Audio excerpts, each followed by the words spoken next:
안녕하세요. 강사 김태현입니다. 19강 주제는 전자지갑 만들기입니다. 자, 전자지갑은 암호화폐나 NFT 같은 이런 가상자산을 거래할 때 필요한 디지털 지갑을 말을 합니다. 지갑의 종류에는 메타마스크, 카이카스, 클릭, 팬텀 같은 지갑들이 있고 이외에도 굉장히 많은 지갑들이 있는데요. 지갑들이 이렇게 다양하게 있는 이유 중에 하나는 이 메타마스크, 카이카스 이런 전자지갑들이 사용하는 블록체인 네트워크가 다르기 때문인데요. 우리 앞에서 NFT를 할 때 블록체인의 어떤 거래 내역을 기록한다라고 얘기를 했어요. 그래서 이 전자지갑에서 발생하는 거래 내역들, 누가 여기에 NFT를 전송했다, 어떤 가상자산을 전송했다라는 이 기록이 블록체인에 기록이 되는 거거든요. 그래서 그 블록체인을 사용하는 네트워크의 종류가 다 다른데 그거에 따라서 이 전자지갑의 종류도 달라집니다. 지금 여기 있는 전자지갑은 우리 메타버스 플랫폼 중에서 잽에 전자지갑이 연결이 가능하고 그래서 메타버스에서 NFT를 연결해서 어떤 NFT를 연결을 해서 다양한 활동들을 할 수가 있는데요. 여기에서 사용되는 지갑들이 지금 여기 있는 지갑들이에요. 그래서 지금 메타마스크 같은 경우는 가장 많이 쓰고 있는, 전 세계에서 가장 많이 쓰고 있는 지갑이고, 그다음에 카이카스랑 클립은 국내에서 많이 사용을 합니다. 클립 같은 경우는 카카오톡에 바로 연결이 되어 있어서 카카오톡으로 모바일로 쉽게 사용을 할 수가 있어요. 그리고 팬텀이나 이런 다른 다양한 지갑들이 있는데요. 전자지갑에 사용되는 이런 블록체인 네트워크를 보면 기본적으로 전자지갑은 블록체인 의 거래 이력을 기록하고요. 지갑별로 네트워크가 다릅니다. 이더리움은 거래 기록에 거기에다가 스마트 계약이 가능한 기능을 제공을 하고 있고요. 그다음에 이더리움의 가장 큰 특징이 속도가 느리고 거래 수수료가 조금 비싸요. 그 초창기에 비트코인의 어떤 단점들을 보완해서 이더리움이 나왔는데 이더리움도 이런 단점들이 있고 계속 개선해 나가고 있습니다. 그에 비해서 이 카이카스나 클립에 사용되는 클레이튼, 또 팬텀에 사용되는 솔라나 이 네트워크들은 이더리움에 비해서는 수수료는 저렴하고 처리 속도는 좀 빠른 편입니다. 그래서 많이 이제 사용이 되고 있습니다. 자, 그러면 메타마스크 전자지갑을 저희는 가장 많이 쓰기 때문에 한번 설치를 해볼 건데요. 전자지갑을 이제 모바일에서도 다운로드를 할 수가 있고, 그 다음에 PC에서도 다운로드를 할 수가 있습니다. 그래서 저희는 이제 PC로 다운로드를 해볼 건데 이 PC에서 사용을 할 경우에는 크롬 브라우저에 확장 프로그램으로 추가를 해서 쓸 수가 있어요. 확장 프로그램에 추가를 해볼 거고요. 이 유의할 사항은 이 전자지갑도 탈중앙화 시스템입니다. 블록체인 자체가 우선 탈중앙화를 기반으로 하고 있기 때문에 이 탈중앙화라는 건 중앙에서 관리해주는 기관이 없다는 거예요. 그러면 우리가 비밀번호를 분실했을 때 기존에는 우리가 비밀번호 찾기 아이디 찾기를 통해서 이 관리를 할 수 있었는데 그런 것들이 불가능하고 비밀번호를 분실했을 때는 우리가 복구 구문으로 비밀번호를 재설정할 수가 있습니다. 복구 구문은 이따가 하면서 나올 거고요. 이 복구 구문도 비밀번호도 잃어버리고 복구 구문도 없다. 이러면은 내 지갑은 열 수가 없습니다. 예전에 실제로 초창기에 이 전자지갑에 암호화폐를 넣어놨다가 이 비밀번호도 모르고 복구 구문도 몰라서 가상 자산을 찾지 못한 그런 사례가 해외 사례가 있었어요. 그래서 이 전자지갑을 관리하는 게 굉장히 조금 중요하다고 볼 수가 있습니다.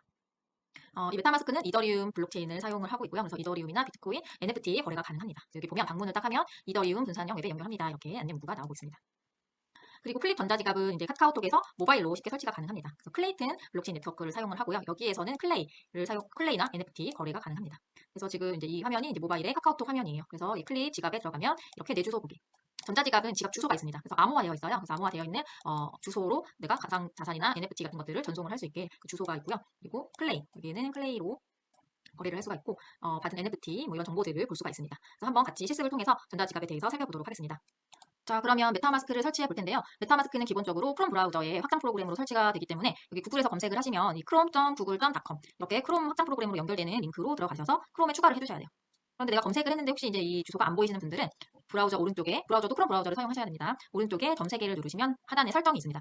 설정에 들어가시면 왼쪽에 확장 프로그램이 있는데요. 이 확장 프로그램을 누르시고 다시 3선에서 맨 아래에 웹스토어 열기 해주시면 스토어가 나오고요. 여기에서 메타마스크를 검색을 하시면 이렇게 검색이 됩니다. 지금 보시면 뭐 다른 색깔의 여우도 있고 이걸 한글로 검색하면 다른 프로그램들이 나오게 돼요. 그래서 꼭 영어로 검색을 하시고 이렇게 공식 인증 마크가 있는지 체크를 해주세요. 그리고 주소가 metamask.io라고 이렇게 표시가 되어 있습니다. 클릭하고 들어가시면 여기 크롬에 추가가 있습니다.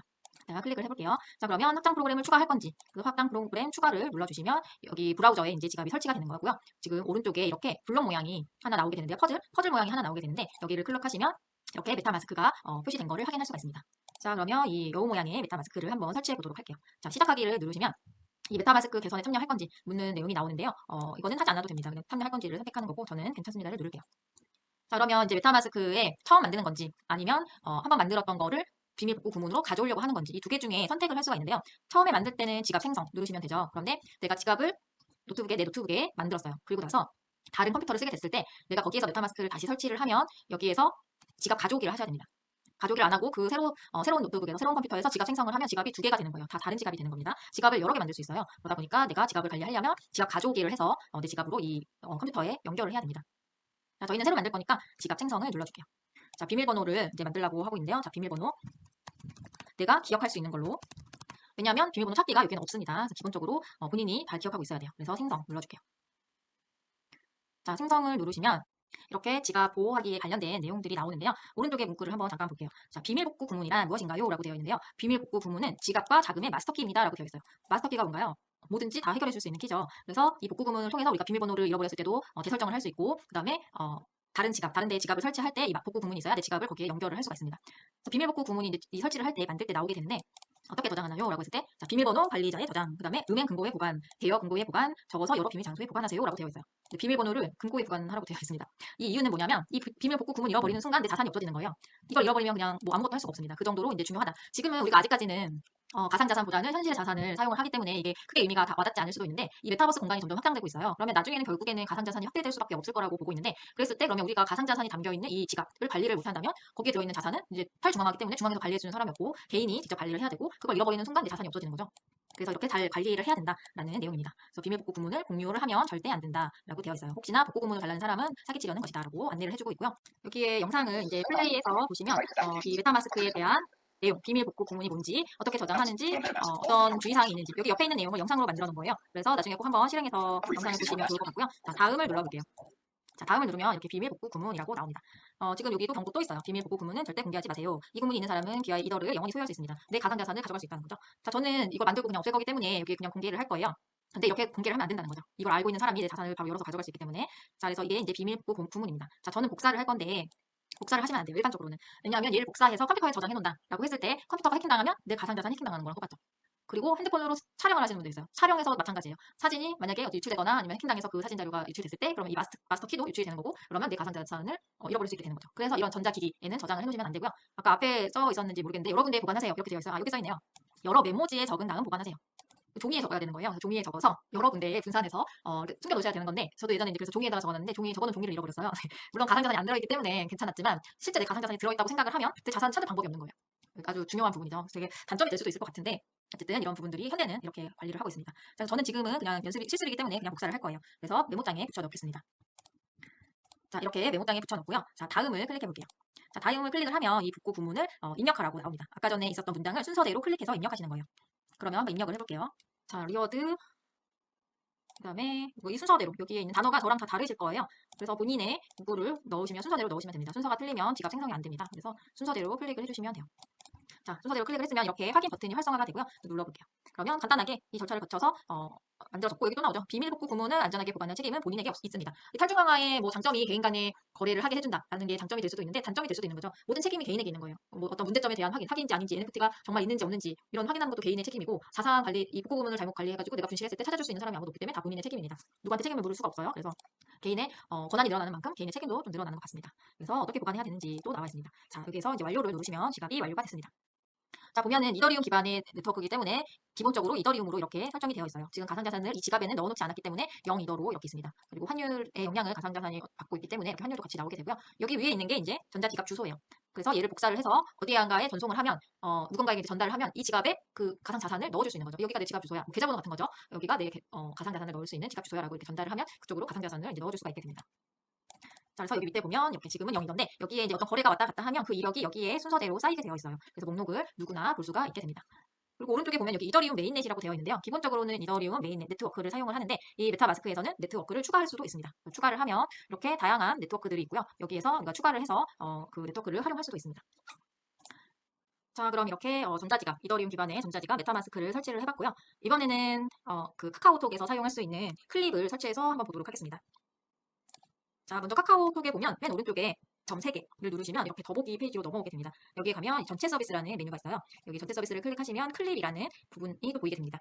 그래서 클립을 누르시면 전자지갑 페이지로 연결이 되고요. 자, 이제 클립에서 이더리움 자산, 원래 클립만 됐었거든요. 근데 얼마 전에 이더리움도 이제 거래가 가능하도록 업데이트가 됐습니다. 그래서 닫기를 누르고요. 자, 그래서 여기에서 카카오로 시작하기. 자, 클립은 디지털 자산을 손쉽게 수집하고 관리할 수 있는 지갑입니다. 라고 소개를 하고 있죠.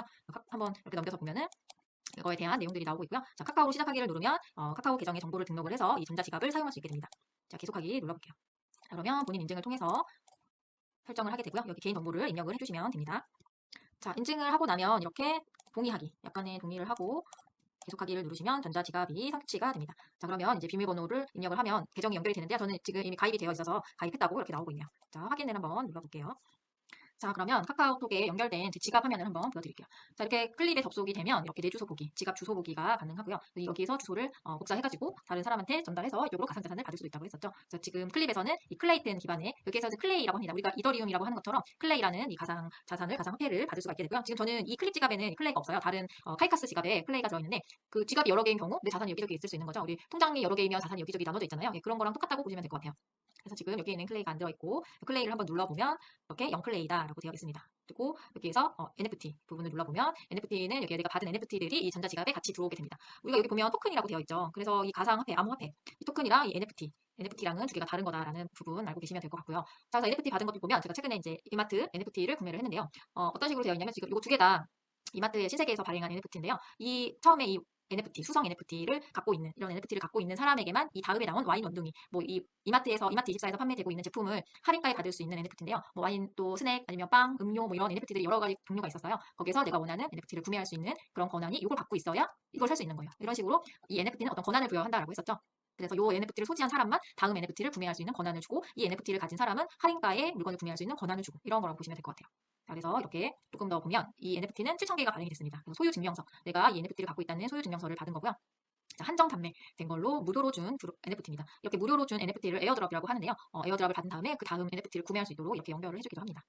자, 그리고 이것도 소유 증명서라고 이렇게 써 있어요. 좀 국내 NFT 클립 같은 경우는 이 카카오톡에서 서비스를 하다 보니까 좀 설명이 쉽게 명확하게 되어 있는 것 같은데 그 해외에서 전 세계에서 쓰는 이런 마켓플레이스나 전자지갑 같은 경우는 이렇게 좀 쉽게 설명이 되어 있지는 않아요. 여기는 이렇게 소유 증명서라고 명확하게 구분해서 표시를 해주고 있습니다.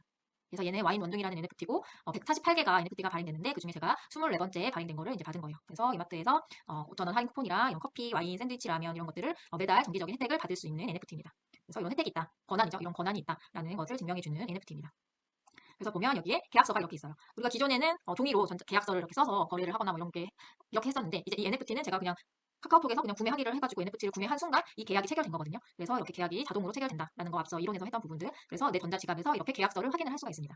그리고 권리, 구매자 권리도 내가 소유권만 있는지, 어떤 권한, 판매 권한이 있는지. 지금 여기에 보면 마켓에서 판매하기라고 버튼이 있기는 한데 제 2차 판매가 가능한지 아닌지, 어떤 다른 권한이 있는지 없는지가 여기 구매자 권리 안내에 들어갈 수가 있습니다. 자, 이렇게 NFT 전자지갑에 대해서 알아봤는데요. 자, 전자지갑이 우리가 여러 가지가 있다고 했었어요. 그 중에서 블록체인 네트워크가 전자지갑마다 다 다르기 때문에 내가 거래하고자 하는 가상자산, 예를 들어서 내가 이더리움을 거래하겠다. 그러면 이더리움 거래가 가능한 전자지갑을 사용해야 되는 거예요. 그래서 뭐 또 클레이를 거래하고 싶다. 그러면 클레이 거래가 가능한 전자지갑을 사용해야 되는 거죠. 그런 점들이 그런 것들 좀 알고 계셔야 되고 앞서 안내드렸던 이런 지갑들이 조금 많이 사용되는 지갑들이거든요. 그래서 메타마스크, 카이카스, 클립, 이런 팬텀 이런 것들이 많이 쓰는 전자지갑이기 때문에 그런 것들을 사용을 해서 만드셔서 한번 무료 NFT 이런 것들도 많이 있으니까 그런 것들을 받으셔서 전자지갑을 한번 활용해 보시면 좋을 것 같습니다. 네, 오늘 강의는 여기까지고요. 다음 강의에서 뵙도록 하겠습니다. 감사합니다.